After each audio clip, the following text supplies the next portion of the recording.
Olá para você que assiste a TV Câmara Bauru e ao nosso programa Espaço Aberto.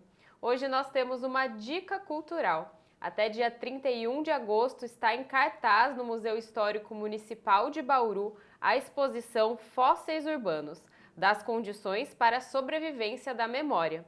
São obras de diversos artistas que abordam espaços estagnados da cidade. Para falar com a gente sobre essa exposição está aqui o Marcelo Bressanin, que é curador, produtor técnico e também artista nessa exposição. Marcelo, seja muito bem-vindo para falar aqui um pouquinho de cultura na nossa cidade. Olá, Caroline, e a todos os espectadores da TV Câmara. É um prazer estar aqui com vocês para falar sobre o nosso projeto. Então vamos falar desse projeto, mas antes da gente abordar as obras, os artistas, eu queria que você explicasse um pouquinho o que é esse conceito de fósseis urbanos que dá o nome à exposição. Tá bem, vamos lá. Esse projeto Fósseis Urbano, das condições para a sobrevivência da memória, ele foi produzido a partir de um conceito que é oriundo da arquitetura, do urbanismo e também da ecologia, que é o conceito de brownfields. Essa ideia de brownfield se refere a todo tipo de terreno, seja urbano, rural, que foi de alguma forma digamos assim, contaminado, comprometido, a ponto de não ser mais possível que as populações ou os seres humanos entrem em contato com esses territórios. Então, é claro que essa é uma noção bem radical, né, quando a gente fala do ponto de vista do urbanismo, da arquitetura, mas ele inspirou a nossa ideia de fósseis urbanos, porque é, a gente tem em Bauru uma série de áreas que, embora não sejam áreas contaminadas, de risco, nada disso, elas estão literalmente se deteriorando e elas estão perdendo o contato com a população da cidade, ou seja, a população da cidade não consegue mais acessá-las, nem do ponto de vista físico e tampouco, às vezes, de memória, ou seja, essas memórias também estão se perdendo. Então, nós trouxemos essa noção de fósseis urbanos, buscando entender essa perda de referência desses lugares diante da memória coletiva. Sim, e essa exposição ela está em cartaz justamente no mês de aniversário da cidade. É uma intenção mesmo do projeto de trazer essa reflexão sobre o território urbano bauruense? Sim, sim, foi uma decisão do coletivo, do grupo todo, né? Nós somos em dois curadores, eu e a professora Regilene Salles Ribeiro da Unesp aqui de Bauru, e conversando com a equipe da Secretaria de Cultura, enfim, para definir nosso calendário, nós achamos que seria bem interessante trazer a exposição ao público neste mês de aniversário da cidade, justamente porque estamos falando da cidade. Sim. Então vamos falar um pouquinho dessas obras que estão em exposição. Se você puder falar um pouco dessas obras, dos artistas e também a que fósseis urbanos elas remetem, né? Então o que, que o pessoal vai poder encontrar lá no Museu Histórico? Tá, vamos lá. Então, nós temos 8 artistas no grupo no total. Cada um deles se inspirou diretamente em uma área, uma situação da cidade. Então, vou começar, por exemplo, pela Marília Vasconcelos, que é uma artista de Uchoa, aqui no interior de São Paulo, que ela fez, na verdade, 3 obras para essa exposição. Uma delas, que se chama Espólio, ela se baseou, se inspirou no antigo bordel da Eni, que todo mundo sabe é muito famoso em todo o Brasil, e ela montou ali uma assemblage, que é um tipo de formato que existe em arte moderna, contemporânea, e você junta vários objetos, né, faz uma composição, e ela foi buscar nesse universo do bordel da Eni elementos que remetem à prostituição, ao ambiente do bordel, ao feminino, ao sexo. Então ela cria essa obra chamada Espólio, e o centro dessa obra é justamente o letreiro da Eni, né, que ainda é possível ser visto lá, perto da região onde se encontrava o bordel. Ela também fez 2 outros trabalhos, né, um deles se chama Apagamento, perdão, e esse trabalho foi inspirado numa visita que nós fizemos no Instituto Lauro de Souza Lima, que todo mundo sabe, né, é uma antiga instituição aqui na cidade que se dedicou durante muitos anos se dedica até hoje, na verdade, ao tratamento da hanseníase, mas que no começo do século era, na verdade, uma colônia de isolamento para esses pacientes que ficavam apartados da sociedade pelo fato da doença não ter cura, ser transmissível, enfim. E é sabido também que esses pacientes, muitos deles perdiam membros, né, dedos dos pés, das mãos, e há uma prática no instituto, ou havia uma prática no instituto, de confeccionar sapatos especificamente para as pessoas que tinham perdido, né, partes dos pés, por exemplo, que tinham dificuldade de caminhar. Então a Marília construiu uma série de sapatos de cerâmica crua, que estão expostas no museu, remetendo a essa prática, né, dessas órteses que eram criadas no Largo de Souza Lima. E o legal desse trabalho é que é um trabalho que ele não é duradouro. Ele está no tempo, ele está exposto às condições climáticas, à chuva e ao sol, e ele vai provavelmente se perder, ele vai se dissolver, né, se fragmentar aí ao longo da exposição. E por fim, ela tem um trabalho que é dedicado a alguns prédios aqui de Bauru, que são os fósseis mesmo. São duas peças, uma dedicada ao Automóvel Clube e outra dedicada a um hotel que fica ali no centro da cidade, próximo da antiga estação da Nob, que é o Hotel Milanese. E eles são dois prédios icônicos da cidade, muito desgastados atualmente. Então ela construiu peças a partir dessas fachadas desses edifícios, como se eles fossem fósseis que estivessem sendo escavados, sejam revelados, né, dentro de uma escavação, digamos assim. Esses são os trabalhos da Marília. Nós temos o trabalho do Edmar Almeida, que é um artista de Franco da Rocha.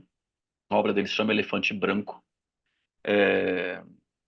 E ele se inspirou para fazer uma série de gravuras no antigo prédio do INSS, que é um prédio lindíssimo aqui da cidade, igualmente abandonado, né? E que é, inclusive, um dos principais exemplares de arquitetura modernista na cidade. Prédio lindíssimo, que também está bastante deteriorado. Então, ele produziu ali uma série de gravuras a partir desse prédio. Nós temos também um trabalho que é o trabalho do Renato Almeida, que é um artista paulistano, que fez uma série de andanças pela cidade, coletando alguma série de elementos que ele foi encontrando pelo caminho, como se fosse compondo uma diária, né, dessas pesquisas que ele fez. Então ele aglutinou esses objetos numa bancada e fez uma série de provocações ali em relação ao que ele encontrou. Por exemplo, ele pega uma uma placa que está aqui na Praça da Bíblia, que tem aquele dizer bíblico, né? Eu sou a verdade, o caminho, a verdade e a vida. Só que na palavra vida, as letras D e A caíram. Então ficou eu sou o caminho, a verdade e a vi. E aí ele fez uma série de impressos onde ele completa esse VI com outras palavras, a víbora, a vítima, é, a virilidade, a vontade. E esse material o público pode levar embora para casa, né? Essa é uma das ações que ele coloca nessa bancada. Nós temos também um trabalho da Mari Monteiro, que é uma grafiteira aqui de Bauru, e se inspirou nos trens que estavam lá em ruína, enferrujando na antiga estação de triagem, e ela tem uma técnica de grafite que se chama caligrafite, que na verdade, é uma distorção de tipos, né, de escrita, e ela usou a palavra tempo e produziu uma escultura usando essa técnica de caligrafite em aço recortado a laser. E ela envelheceu uma parte dessa peça, sugerindo esse processo de deteriorização que o tempo acaba causando lá nos vagões, enfim. A gente tem também o meu trabalho, que é um trabalho que se chama Memórias em Trânsito. Coincidentemente, quando nós definimos o espaço da exposição, ali no Museu Histórico de Bauru, que é a antiga sede da FEPASA aqui em Bauru, eu me lembrei que aquele mesmo espaço onde está a exposição é um espaço no qual eu trabalhei quando eu tinha cerca de 16, 17 anos, como aprendiz ferroviário da FEPASA, administrativo. E eu vi aquele espaço funcionando como um escritório super potente, super é, ativo, né? Cheio de barulhos das máquinas de escrever, das máquinas de somar, telefone tocando, o trem passando toda hora. E eu tentei reconstituir esse ambiente lá no espaço da exposição por meio de uma série de gravações de áudio que eu fiz, usando inclusive os equipamentos do próprio acervo do museu. E é interessante a gente falar também que é uma diversidade de formatos, né? Como você citou agora, você, por exemplo, é um artista sonoro, então é uma diversidade, uma pluralidade de obras expostas, né? Sim, nesse sentido, a exposição ela é bem múltipla mesmo. Assim, ela congrega artistas de diversas linguagens, de diversas práticas diferentes e com formatos diferentes também de obras, né? Uhum. Bom, continuando, a gente tem a obra do João Risu. O João Risu é de Bauru. Ele também é do grafite. E ele fez uma experiência bem legal, porque ele continuou usando a técnica da pintura, né, mural, só que ele construiu uma instalação que é tridimensional, inspirada em causos, vamos dizer assim, relativos à cidade, principalmente à ferrovia. É uma obra que são três placas, né, de pintura, com um certo nível de profundidade, assim, que ficou bastante interessante. É de grande porte esse trabalho. A gente tem também deixa eu me lembrar aqui, o trabalho do J.P. Acácio. O trabalho do J.P. Acácio, ele tem um nome em latim, que eu não vou me lembrar agora para poder falar, mas a tradução significa aqui terminam as dores da vida. E essa frase, ela está esculpida no portal do cemitério do leprosário, do Instituto Lauro de Souza Lima.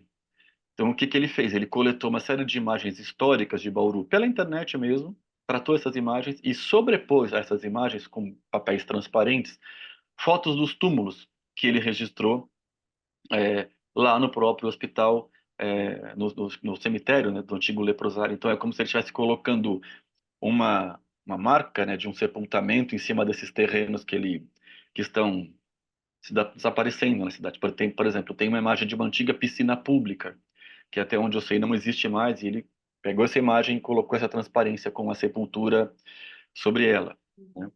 E a gente tem também o trabalho de um outro artista paulistano, que é o Fernando Limberger.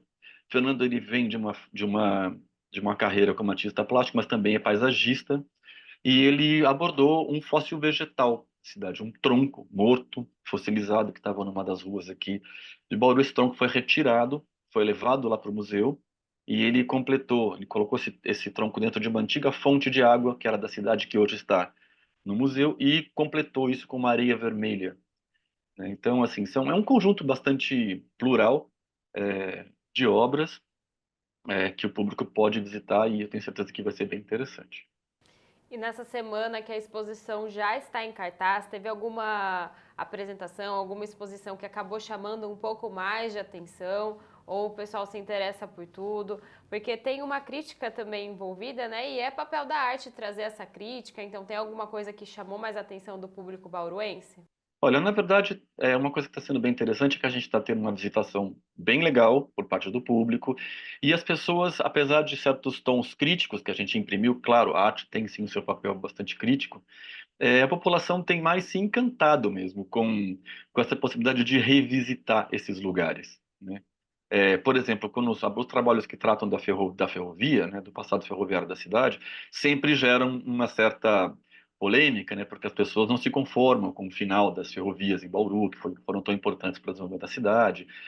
Mas, no geral, os trabalhos estão mais tocando as pessoas mesmo do que gerando, por exemplo, uma indignação crítica, sabe assim, uma coisa desse porte.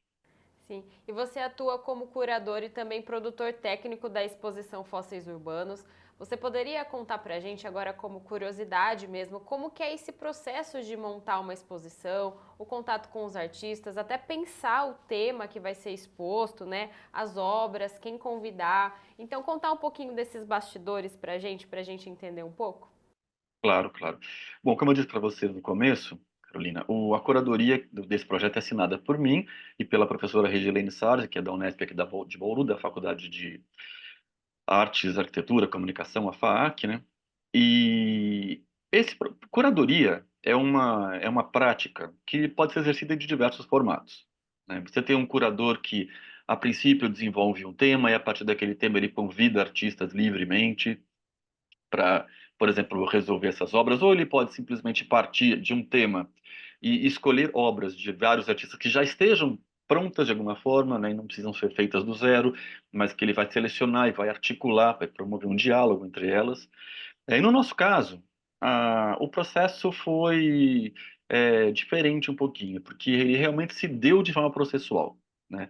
Nós, eu e Regilene, constituímos esse grupo de artistas que eu acabei de mencionar para vocês, em parte porque, por exemplo, eu já tinha tido oportunidade de trabalhar, por exemplo, com o Edmar Almeida, com o Renato Almeida, com a própria Marília Vasconcelos, em outros projetos, em outras exposições. Então, nós nos conectamos nesses projetos e temos desenvolvido várias coisas desde então.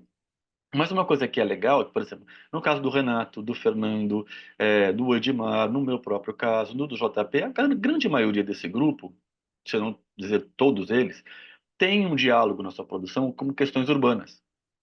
Então, o que nós fizemos foi selecionar esses nomes, independente do que fosse acontecer, e esses artistas se reuniram aqui em Bauru por um período de 10 dias, alguns meses atrás, e nós ficamos 10 dias, literalmente, o termo técnico seria fazendo derivas pela cidade. andando pela cidade mesmo, para identificar esses lugares, para visitar, para pensar nesses lugares, e aí depois cada artista teve um período de reflexão e aí propôs as suas propostas de obras. Nesse momento, a gente passou por um período de conversas com a professora Regilene, onde ela fez uma orientação também. A partir do momento que os artistas apresentaram seus projetos de obras, né, ela também deu uma série de sugestões, dicas, fez comentários críticos para que esses projetos fossem aperfeiçoados e depois realmente implementados como obra. Então, é uma curadoria bem processual, né? Ela foi mais uma curadoria de escolha dos artistas do que das obras, porque as obras elas vieram depois. Interessante. E ó, para quem está assistindo de casa, tá achando interessante, quer visitar essa exposição, vale lembrar também que além da exposição tem também algumas oficinas que vão acontecer, já aconteceram. Então você pode falar um pouquinho o que vai acontecer em relação a essas oficinas no Museu Histórico até o final do mês ainda? Sim, claro. Bom, é importante ressaltar que esse projeto ele foi realizado pelo governo do estado de São Paulo a partir de um edital que é o PROAC Editais, Programa de Ação Cultural do Governo do Estado de São Paulo, e uma das como é que fala, das demandas desse programa é que os projetos devolvam para a sociedade algumas atividades de formação de público. Então, nós propusemos, nesse caso, que cada artista fizesse uma oficina curta, de 3 horas de duração, é, falando das técnicas que utilizou, das temáticas que tratou nas suas obras, né? Isso começou nesse final de semana agora do dia 10, quando a abertura foi, perdão, quando foi aberta ao público a exposição. Então, é, o Fernando Limberger, o Renato Almeida, o JP Acácio, o Edmar Almeida e a própria Marília já fizeram oficinas neste último final de semana. Neste próximo final de semana, 17 e 18, nós teremos mais 3 oficinas, tá? Eu vou até pegar a programação aqui para não me enganar quando eu falo com vocês, mas nós teremos no sábado, agora no dia 17, a Mari Monteiro fazendo uma oficina às 15 horas, justamente sobre essa técnica que ela usa de caligrafite, né? Uma oficina prática. No domingo, no dia 18, às 10 horas da manhã, eu vou dar uma oficina sobre ativação da escuta, que é um processo muito importante dentro do campo que eu pesquiso, que é a arte sonora. E no domingo à tarde, às 15 horas, o João Rizu vai também fazer uma oficina sobre a reprodução de imagens em grande escala. Ou seja, como é que você pega uma imagem pequena, que você quer grafitar, por exemplo, numa parede, e transforma essa imagem numa imagem de grande escala, que é uma coisa que ele usou também para constituir a obra dele aqui na exposição. Então, para a gente terminar, então, para a gente finalizar, vamos finalizar com um convite. Então, quem quiser conferir, né, a exposição Fósseis Urbanos, onde que ela está em relação a endereço e quais são os dias e horários que estão abertos, que ela está aberta à visitação, né? Claro, seria um prazer estender esse convite para toda a população bauruense. A Mostra Fósseis Urbanos ela está no Museu Histórico Municipal de Bauru, que fica ali na rua Rio Branco, número 316, logo depois ali da Feira do Rolo, a hora que você tem ali a feira com as badulaques todo, né? Você faz aquela curvinha, tem a antiga estação da FEPASA e o museu fica logo ali. A exposição funciona diariamente, de segunda a segunda, tá? Das 10 da manhã às 17 horas. É gratuita a entrada. E nós temos lá também educadores de plantão para receber o público, para conversar sobre as obras. E eu queria também deixar registrado para quem tiver interesse, nós temos um site que é o fósseis-urbanos.com.br. Por que que eu estou dizendo isso legal para vocês todos? Porque essa exposição vai gerar um livro, vai gerar uma publicação, um catálogo. E esse catálogo ele vai ser distribuído fisicamente no futuro, mas também vai ter uma exposição, perdão, mas também vai ter uma versão para download gratuito. Então, se em breve, né, quando ele estiver editado já, as pessoas vão poder entrar nesse site e baixar esse catálogo para ter consigo em casa. Tá? E também estamos no Instagram, no arroba fósseis.urbanos. Então, quem quiser acompanhar toda a nossa programação por lá, será muito bem-vindo. Tá certo. Muito obrigada, Marcelo. Você ouviu aí de casa, né, o curador e produtor técnico da exposição Fósseis Urbanos, Marcelo Bressanin, e fica a sugestão de passeio até o dia 31 de agosto aqui em Bauru, essa exposição em cartaz no Museu Histórico Municipal de Bauru. Então, muito obrigada a você que acompanhou o Espaço Aberto e fica a sugestão de passeio aqui na nossa cidade. Até a próxima.